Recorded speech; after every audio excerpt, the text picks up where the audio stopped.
Matt, good to see you. I have a question I think a lot of people wonder about. Do you really need life insurance if you're retired? A lot of people wonder if they need it, and their hesitation makes sense, right? The kids are probably grown and out of the house. You're no longer working. You just don't have the same financial responsibilities that you did when you were younger. But what do you think? Do you need life insurance if you're retired? Aaron, I think the simple answer is this. Ask your spouse. Uh, If your spouse was to ask you, do you want me to have life insurance? Right? The answer, Aaron, do you want your spouse to have life insurance? That would be great. Yes.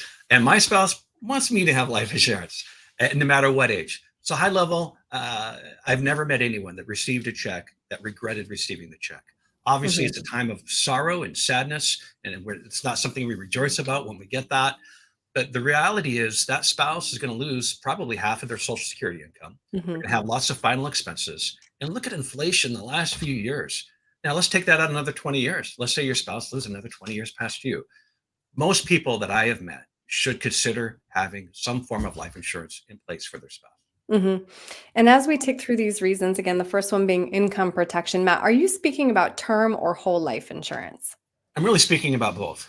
Okay. For example, and it all depends on the math. Right now, I'm 51 years old. If you're 50, it's a perfect time. When it comes to term, I normally encourage people to buy that 30 year, especially if you're younger. I mean, if you're 20, buying a 20 year, you're going to have to reapply at 40. If you had any health issues, forget it. You know, so you want to get the longest term possible as soon as possible. So right now, it'd be a perfect time for me to get a 30 year. That'd take me to 81.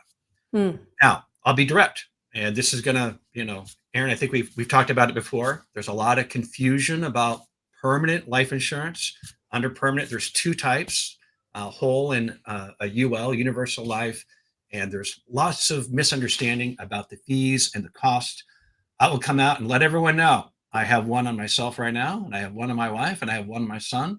And the purpose isn't just death benefit protection, but many other things. Mhm. But out of 1,000 clients or 100 clients, there's a very small percentage of people that it really works for. Hmm.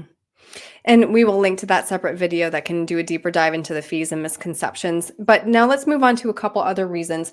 And the second is to create a legacy. I know you value helping families create these financial legacies, and this is kind of what life insurance was designed to do. Exactly.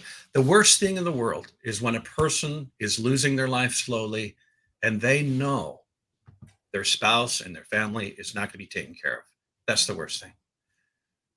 Give yourself some peace of mind knowing that your spouse and your family is going to be taken care of when something happens to you. Mhm.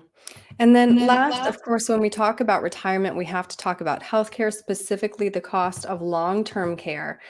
And long-term care costs in your area, Matt, projected 10 years out, ranging anywhere from $6,700 a month to $18,000 a month. And you can buy a life insurance policy with a long-term care rider.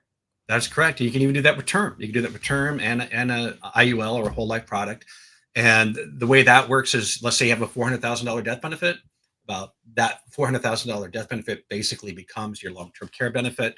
And in our state, a few years ago, we had this long-term care law that was passed. Mhm.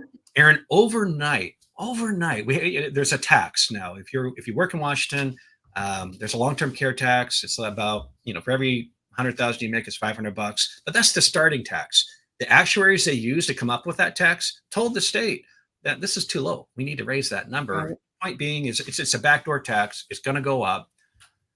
Overnight, every long-term care company in the state that's traditional long-term care pulled out of the state, said we're not going to sell you a policy.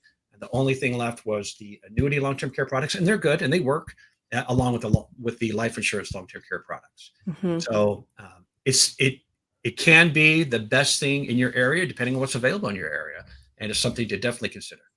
Right. And this will be the topic of many more conversations we have, Matt, because this is quickly changing. I feel like month by month as we talk it through.